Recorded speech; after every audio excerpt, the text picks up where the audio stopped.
Sorensen. Granted, that edge is reduced by the high variance of the current format. Where?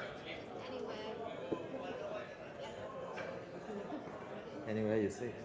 That's the thing. It'd be nice if we could break it down into, here's your ability rating, here's how much you're owed in the prize pool. But of course, that's not how poker works.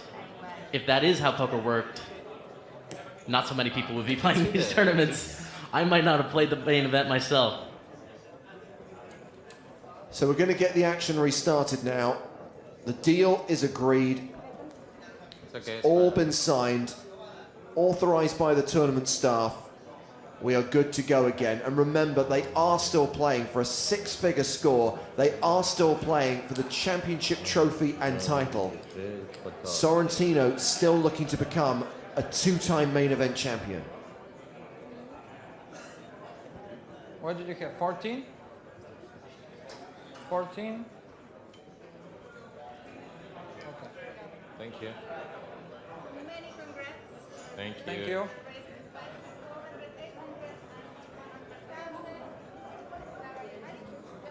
Thank you, Kate. We're getting the action restarted. Yes, blinds are big. 400,000, 800,000 with a 100,000 ante. We are due to play 2 45-minute levels back to back.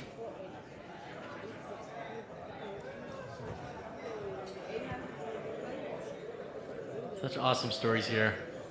Scarf Guy, the new favorite of the interwebs. Yeah, Scarf Guy definitely picked up a lot of fans here. Oh, by the way, did I mention that he qualified online? Therefore, his return on investment is not inconsiderable. Wow. Petkov, the spin and go expert, Yeah. has a lot of experience at this format. And Sorrentino going for back-to-back ships in PokerStars Championship main events.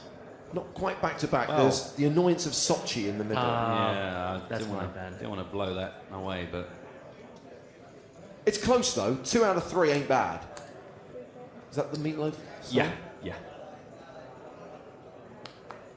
Sorensen calling in the small blind. Sorrentino in the big. Checks his option with 8-7. Sorensen ahead for now with queen high.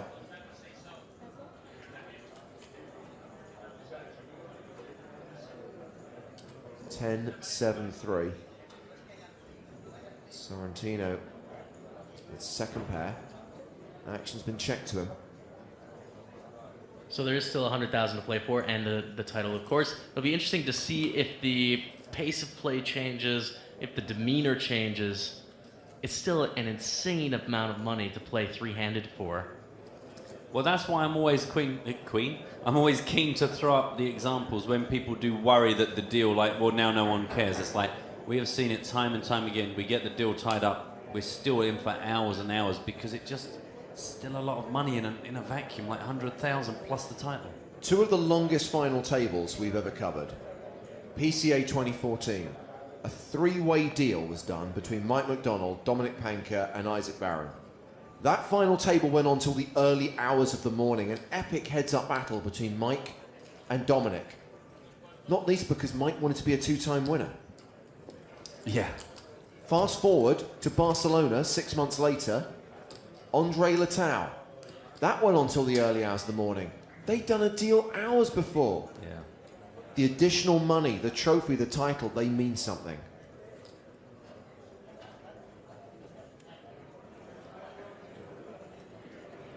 Still pretty even between the final 3 players in this championship main event.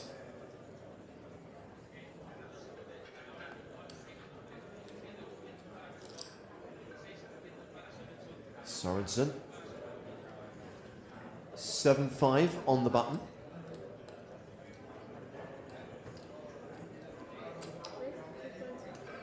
He's going to raise. Frisky. Big raise as well. 2.6 million. Blinds 400, 800,000. He could make it as small as 1.6 if he chose to. Petkov with ace-4 in the big blind. And this hand is pretty straightforward against a min raise, but now against this funky raise size, I struggle in these spots. Wow. Three-handed folds the ace to just a single raise. Mixing it up worked.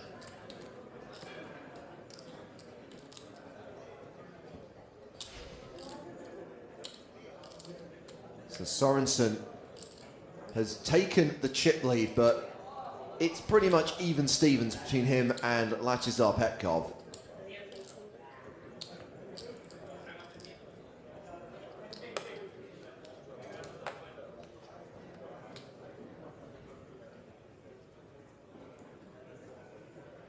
As we come to hand 115 of the final table, 10-8 for Rafael Sorrentino, who folds.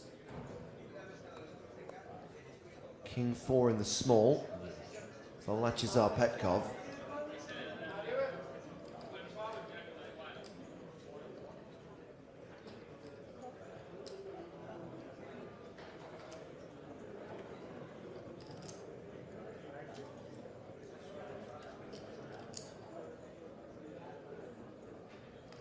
This should just be a check here. Two kind of junky hands. Blind on blind, unraised pre. The flop is Jack 5-3. Nothing for either player. King high officially ahead. It's an interesting check from Petkov. I would expect this with an ace high, but with king high, I see a lot of benefit to taking a stab.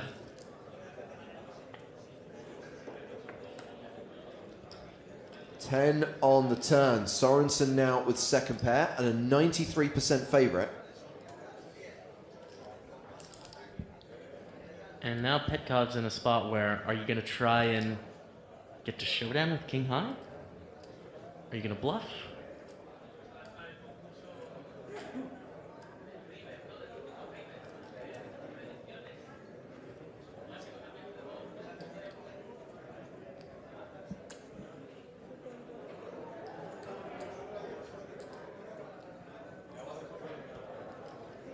Sorensen bets 2.1 million.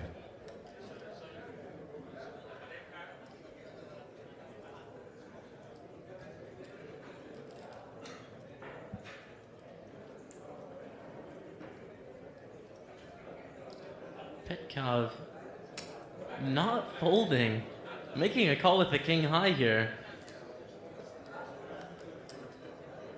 Very optimistic.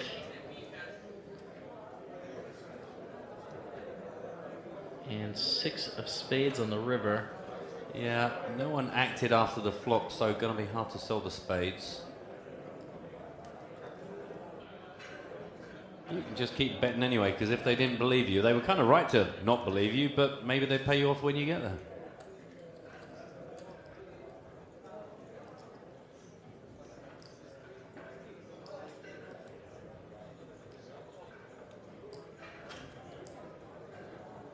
Petkov calling the turn and now has king high on the river. Found himself in not a very fun situation. Are there devious thoughts going on? Is there any way Petkov can call here, Matt? I mean, whatever has driven him this far in the hand, which I don't entirely understand, maybe that drives him on to carry on and be the hero, but...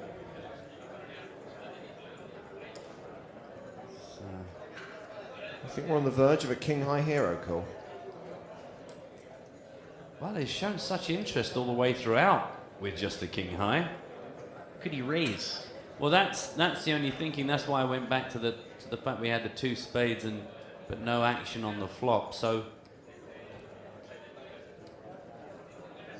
I kind of don't really understand how we got here. So it's really hard for me to work out what to do, which is a dreadful admission, but you know what I'm saying.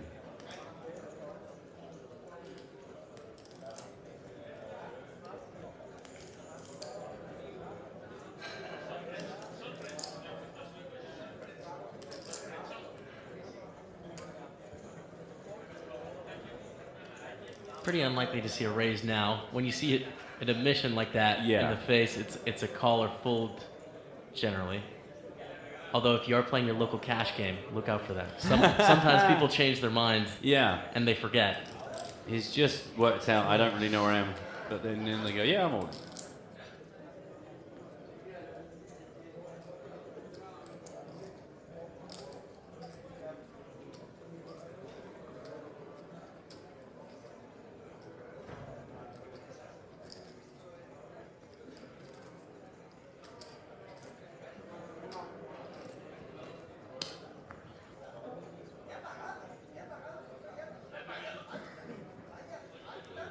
Wow. The hero call. Oh, he did go for it. How weird. And after so long and the shake of the head and as you say, you kind of wonder how he got there, but maybe he just had a dream that the king high was going to somehow be good. All that aggression from Sorensen. And Sebastian Sorensen, known to many as Scarf Guy, up to 26 million on the nose, 32 big blinds. Double his nearest competitor, Rafael Sorrentino, with 13-4. Yeah. And Petkov now with 9.5. So that was pretty key. That just grew into a real big pot without really all the trumpets sounding. Who would have thought? Scarf Guy, final three, I know. leading the PokerStars Championship, Barcelona. King 8. The thing is, sales of dolphin scarves is going to go through the roof, and there'll be some guy merchandising saying, I don't know what we did, boss, but it was just, that time in August. Do you remember that spike in sales, August 26th, 27th? It just went through the roof. You never know. Well, this is nice, when you've just managed to win a bigger hand, and then you get the ammo to try again.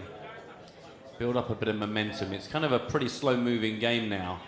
You think it's going to be hard to get any real movement. Everyone pretty deliberate in their actions.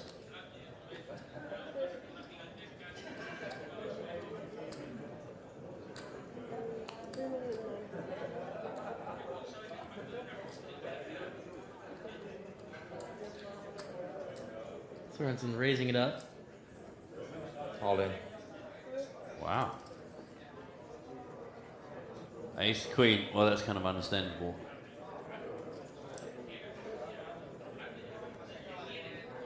And Sorensen raising so large, 3.9 million, and now has given himself a really good price to call in here with the threes. 14. 14.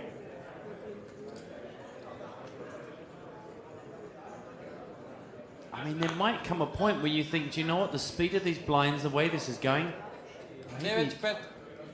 maybe this is just the time to get it all in. Wat Jules Pop higher. I'm sorry. I'm sorry. Rafa.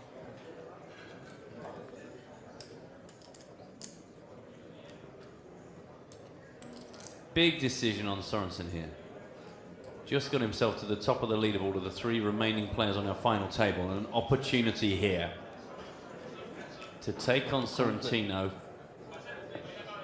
It would be a flip, but Sorensen would be ahead. He can't know that.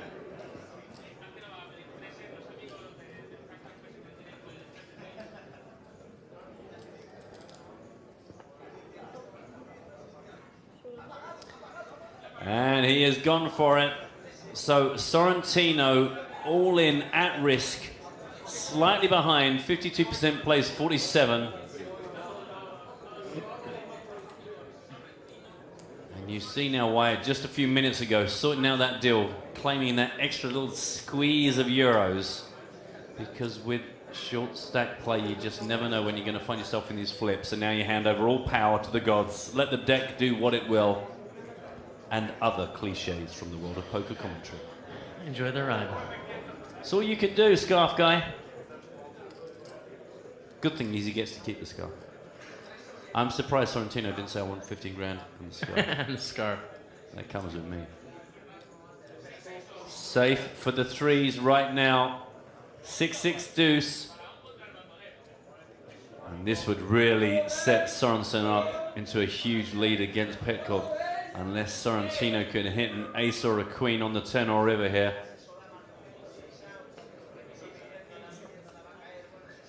Still looking good. 9 outs for Sorrentino to dream about now because of the opportunity to counterfeit. Aces, queens, or sevens. I mean, it's always coming 7, but that's absolutely no guarantee. It's a jack. Woo! And that is all for Sorrentino. 3rd spot here. The deal was done. What did you have in the shot? His first question is about one of the other key hands that's clearly been irking him. So, Rafael Sorrentino out in 3rd, 850,000 euros plus. On top of which And now we are going to be heads up for that additional 100,000 euros and the title. But the dream is over for 2 PokerStars Championship main event wins. He took it down in Monte Carlo. He is not going to take it home here in Barcelona.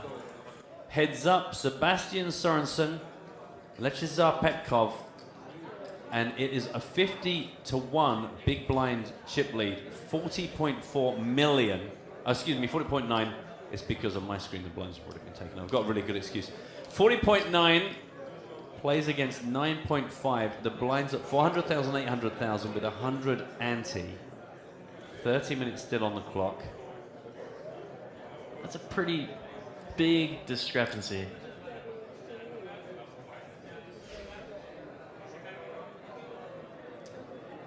Oh my God, you won't believe it. Scarf guy has become scarf and sunglasses guy. Wow. I mean, Good luck, man. if he goes for a hat, we're going to have absolutely nothing to This look is a at. next Can we level pause? look here.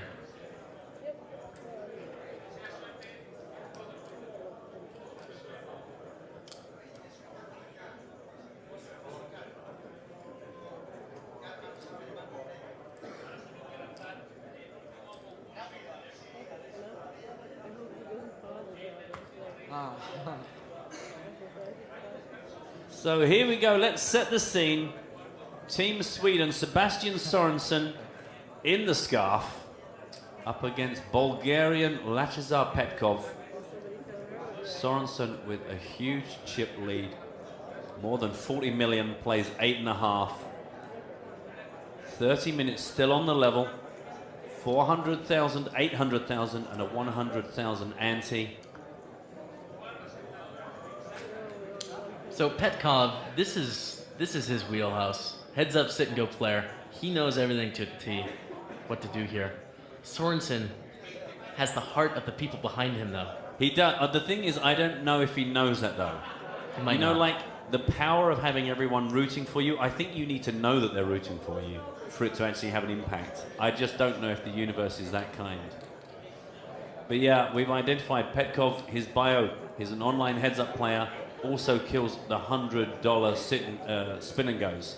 So he's already proved that his three-handed knowledge clearly does the job, even though he pretty much just sat back. But here we are, heads up. And even though Sebastian Sorensen has the big chip lead, I think it's fair to say the advantage goes to Petkov on experience. It was only about a year ago that Sebastian Sorensen became a semi-professional poker player, still works in a warehouse. I wonder if after this win he'll be tempted to remove the semi part of the semi-pro title, because his bankroll is going to take a big boost here.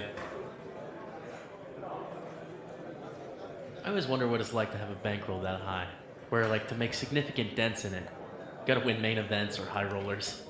Yeah. One day we'll find out now.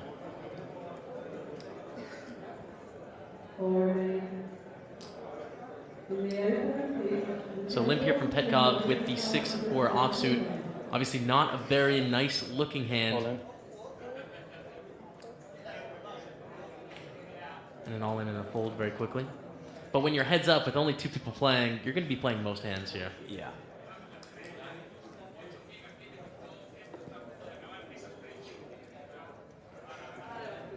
Also be interesting to see if the pace of play changes, if things speed up or become slower, whether the decisions become easier or harder. Again, remind you, though, the deal has been done at 100,000 euros set aside, plus, of course, the prestige of being crowned the champion here. And the trophy, which is, it's a lovely colour. I don't know if you've ever stopped to admire it, but it's really pretty.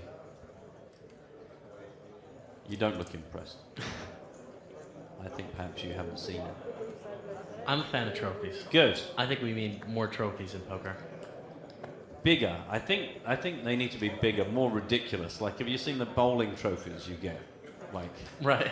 those things that are about 6 or 7 foot high with multiple tiers. They look like, it's like a Roman column Yep. had sex with like a wedding cake. And what comes out is this ridiculous bowling trophy. Anyway, it's not the case here. It's quite classy.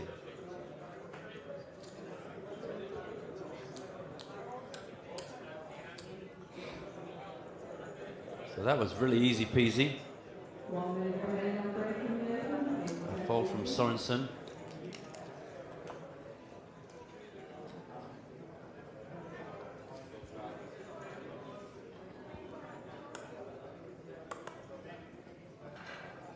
We're probably going to get a bit of this. Again, if you're not familiar with the heads up, the weird dynamic is, of course, the dealer button is the small blind. Right. So you get to act first, and a lot of the time the first thing you want to do is just fold. Yeah. So we can see that the button keeps sliding left and right, indicating who gets to go first, and a lot of the time we wait for the dealer to shuffle up and deal, and then immediately gets the card back. The chips go back across the table. The logic is having the button in a normal game is a really big advantage because you get to see what everyone does after the flop. Now in heads up, to have that advantage as well as be in the big blind, it's too much. Yeah.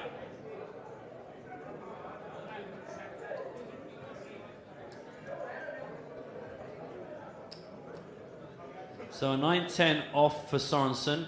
Again, as you see from the button in front of him, that means he's first to act. He's got to make up the blinds. The blinds 400,000, 800,000. So the first thing for him is to decide if he wants to invest more of his stack in this hand. He has just called, and as Petkov already has his 800,000 as a big blind, he gets the option to just take it to the flop without any further investment. Terrible hand for free though. I mean, that's the thing, is it's... Well, wow, I was just about to say, that's the horror, isn't it? Is that it doesn't cost you any more than you've already put in, but you do have to play 8 deuce. However, 8 deuce, absolutely fine with me, as long as the flop is always going to be deuce, deuce, jack. Now it goes check, check on the flop, so Sorensen not making a stab at this thing. The next hurdle for Petkov is, can I get any money out of this thing? That is the problem with poker, boys and girls. The hard bit is having a good hand and actually connecting with the board. And then the other really hard bit is finding an opponent who has similarly done almost as well as you, just enough to pay you off, but without beating you. Absolutely. If you can nail that formula, you're probably going to do really good at poker. However, the more poker you see, the more you realize when the dream comes true and you hit your 3-of-a-kind deuces with the 8 deuce, your opponent's probably mostly just waiting to fold. So 1.8 million in the pot, and now this bet from Petkov. You're always sort of lying in poker, aren't you? When you have a good hand, you're trying to tell them you have a bad hand. When you have a bad hand, you're trying to say, I have a good hand. Like, you're never trying to tell them the truth. I think there should be more honesty in poker. Do you? No, not at all. I'm always interested to see the guys that are less experienced, any of our qualifiers that got here, how they deal with it, because it's pretty grueling to come from being a recreational or semi-recreational player and then be put through 12 hours of play, day in, day out. Absolutely. Only 20-minute breaks in between the 2.5-hour levels as well, or 2.5-hour playing gaps. Yeah. All in. All in now from Sorensen with the 10-7 suited. It's not quite good enough for me to be shoving, but maybe he just wants to start putting the pressure on Petkov, and Petkov has gone for it. 10-7 up against a real premium here by the look of it. Yeah, Queen Jack. In a heads-up situation, these hands are both pretty decent.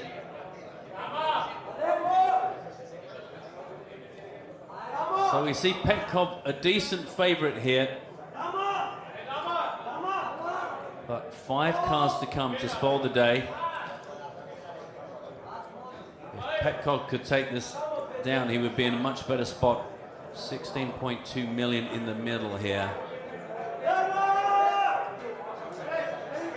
No immediate improvement from Sorensen. Is going to have to still hit his 7 or 10. You see 6 outs, 6 cars left in the deck for Sorensen to hit to take the title here and now.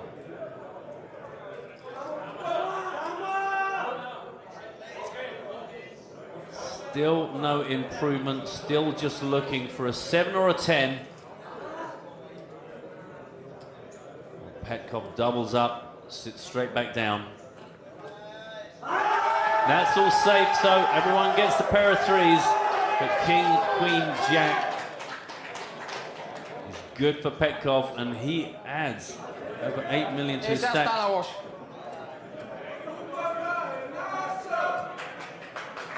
So now it's a 2-1 chip lead for Sebastian Sorensen as the crowd go wild.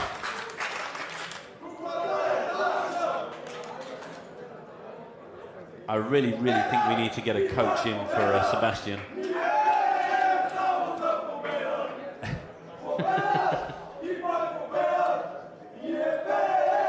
He'll find out after the show. This is one of my favourite Bulgarian chants. I stop immediately. I can't believe it. As soon as I mention it, they just knock it on the head. And isn't it sod's law that they're behind Sebastian? So Sebastian has got a really tough opponent staring down the barrels. And then he's got the whole support group behind him chanting every time he loses one.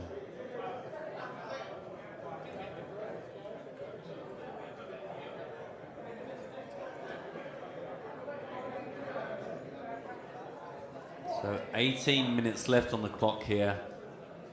We roll straight into the next level. Right now still at the 400k, 800k level, 100,000 ante.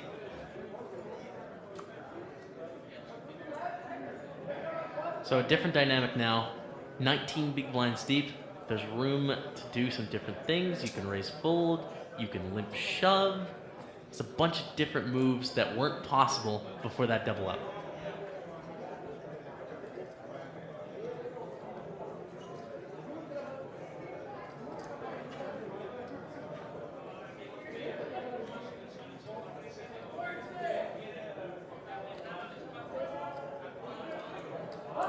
Sorensen electing to raise with the King 7 over the limp. Yeah, the King 7 got to be pretty strong heads up, and that's the thing you have to realize when she gets a heads up is the hand rankings that we normally look for. You know, when you're trying to appraise your starting hand and decide what do I want to play, what do I want to pass, everything gets much wider. There's absolutely no point sitting in a heads up game waiting for the hands you would normally consider playable.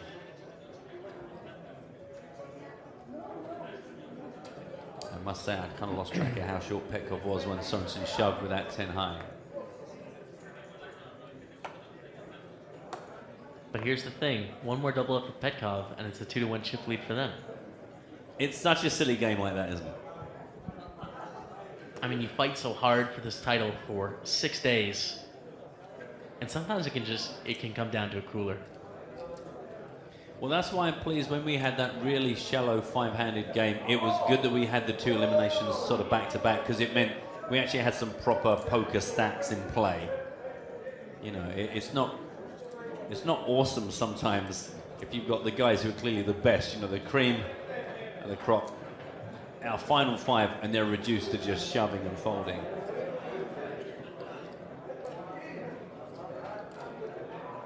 Sorensen to start this off with the King Deuce. Again, a king in your hand heads up is a good place to start. Making the raises really big, which cost them if Petkov were to decide to shove here, for example. And Sorensen has to fold that. You're risking more than you need to. And we see it here, right? So if Petkov, or if Sorensen folds, they could have got away for 400,000 less. Yeah. And all those little bits and bobs add up. And all of a sudden, you suddenly find you've let your opponent come back in and you're sitting on equal stacks. So a lot of pressure now. I remind you, Petkov plays as an online heads-up specialist, so this is very, very comfortable territory for him. It's not to suggest that Sorensen doesn't know what he's doing, but so many different formats, so many different specialists. Some are spin and goes, some are the sit and goes, some are the MTT players, the live players, the online players. This guy knows his heads up. And now he's up to 17.2 million. Sebastian on 31.8. Petkov rallying. Yeah. This is the tournament they're after, not just to be crowned as champion here. We've already done the deal, and you can see along the bottom of your screen that Petkov has already secured himself 917,000 plus euros. Sebastian Sorensen, 887. They're still fighting for a 100,000 euros on the side. That trophy, and to some degree just as important, to actually walk away with the title, to be crowned and acknowledged as top dog here at the PokerStars Championship Barcelona. Especially when you've got such a big field, it's just such huge kudos. I just think there's a lot of people that have money. There's not very many people that can take down a title like this. And then there are people like me that have neither. You know? Well, you've got to start somewhere. I mean, at least I've got both dreams still open and available to me. Those poor schmucks with all the money, they sit at night in their yachts dreaming of being a champion. The guys who are champions, they're probably rich as well. Me, both those things still on the cards. Yeah, think about that for a minute. Can I borrow some money, baby? You're coming to the wrong guy. Well, I've no idea why this is started up, but I love it. Join in, Jamie. Clap, clap, clap. Clap, clap, clap.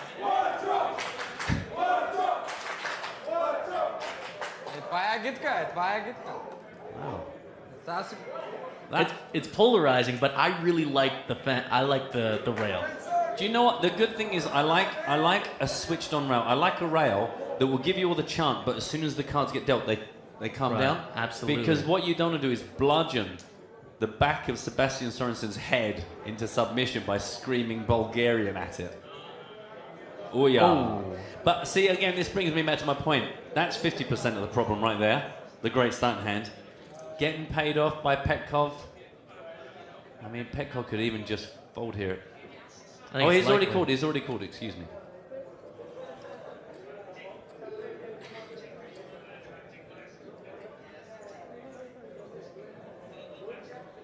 Petkov called. Sorensen raised 3.1. And those beautiful pocket aces never get to see the light of day.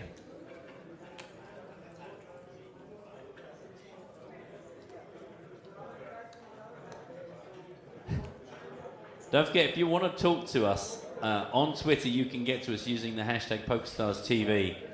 Girl on the sofa has decided to use capital letters, saying, "Let's tweet louder." It's going to be a shout off between the Bulgarian rail and Twitter. I've got a feeling I know who's going to win that one.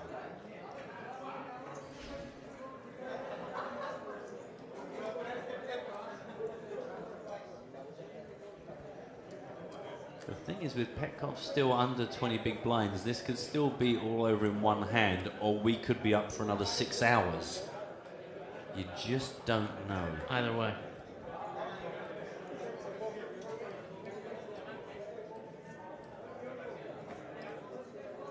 A raise to 2.7 from the King 3 of Sorensen. Queen Jack sure does look pretty. It looks like electing just to call here. It is a hand that flops pretty well. It's not too difficult to play, so let's see 3 cards. I think you'll find they're called the flop, but I don't want to pick you up. You're the pro. I'm just here to facilitate. Just trying to put a little flair on that one, Matt. I like it. So, 1st, 2nd, and 3rd Street down, all at once. It's ace 9-8, 2 diamonds on the flop, 5.6 million in the middle. This helps neither opponent. So who's going to show the aggression, be able to take this thing down? I guess that's the really interesting thing for me sometimes with the heads up is that it's so rare that either of them have enough connection with the board that they're betting because of their cards. It's just a bit of momentum, a bit of flow, who's got the upper hand, who's got a bit more aggressive tendencies. The old psychology rolls into the game.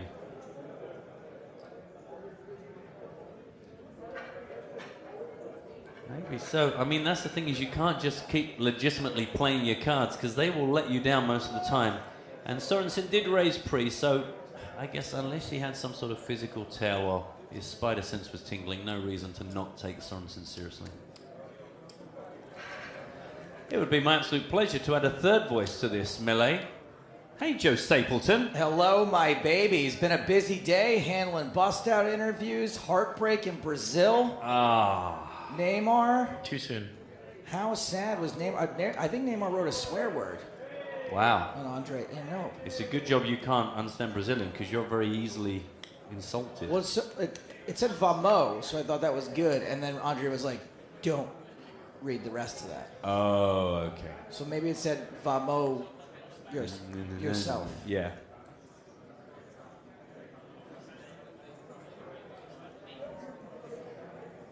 I cannot remember the last time there was such a hard-fought final table.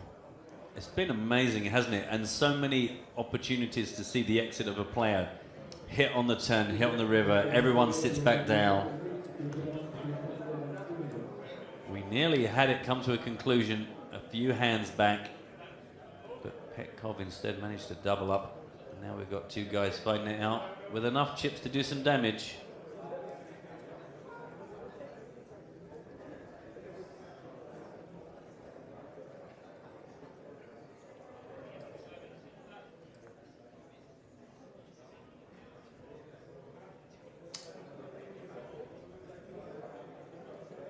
I guess we haven't commented on this hand because nobody's got anything, or even like a draw. Like they barely have pair draws. Yeah, well, I think there are just so many hands. It's going to be whoever fancies getting their chips on the table first is just mostly going to win. Every now and then we get a little bit of a shifty playback, and somebody goes no, and raises to test the water. But Petkov not quite got enough chips to do that super often. Well, he's under 20 big blinds, 43 for Sorensen. Hey, there you go. Chip counts. Petkov.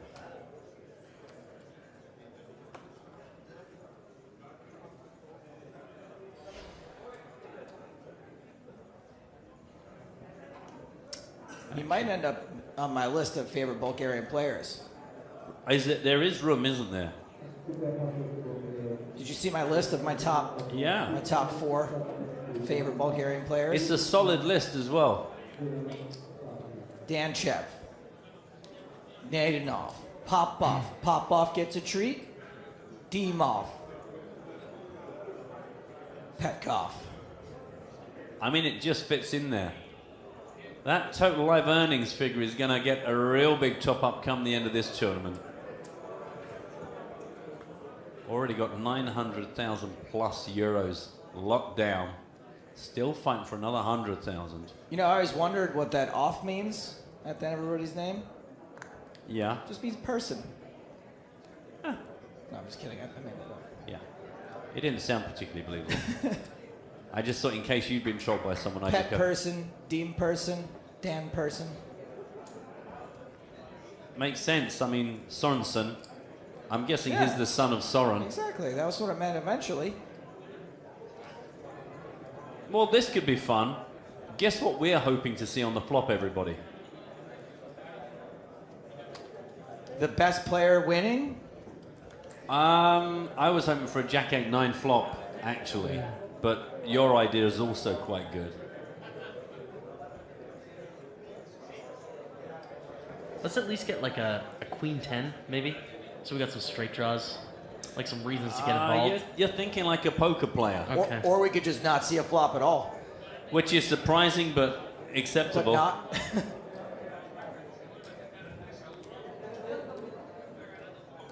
And as mentioned, this is only his second live tournament ever. He only went semi-pro about a year ago. Still works in a warehouse when he's not being a superstar poker player. I hope it's something really interesting in the warehouse, like adult toys or fireworks. Just gonna hit him up for a discount either way. Both of those things quite high on your shopping list. Oh yeah. Sometimes together.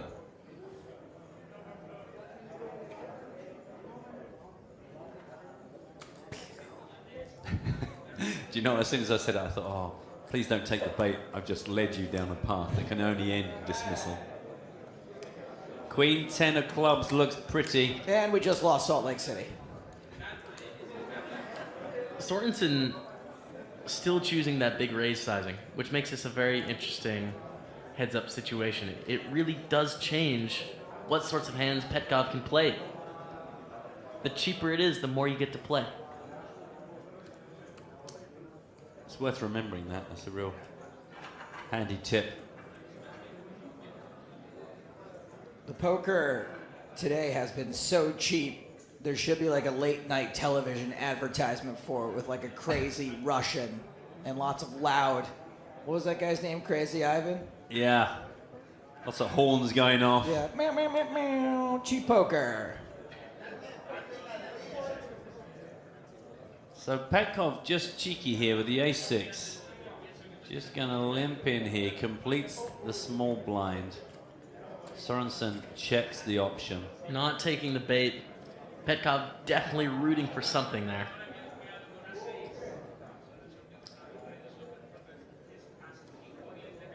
I mean, the only way Petkov gets really any value here is if Sorensen is just convinced there's no way Petkov would have ever just completed the small blind holding an ace.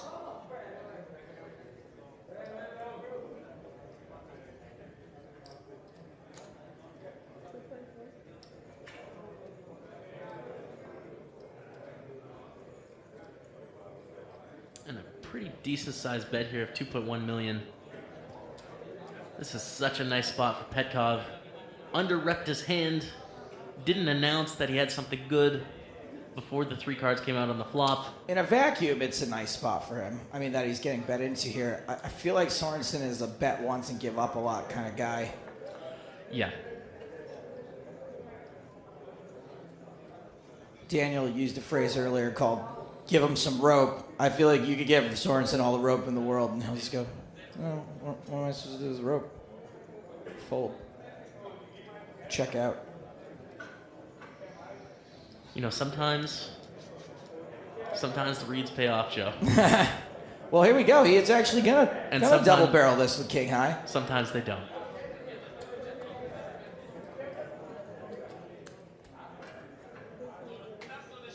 And this is a spot for Petkov where it's just he just gets to call. He gets to allow Sorensen to bluff sometimes.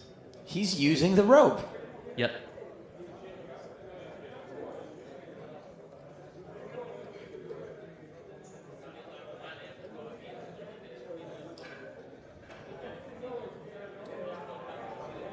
And we have to piece the puzzle together and remember back to earlier in the hand. Sorensen just deciding to check, not investing any more money before the flop. That says something about the sorts of hands that they're going to have here. It's pretty unlikely Sorensen has an ace-king, an ace-queen, an ace-jack. Well, Petkov has taken the rope and yanked it right back.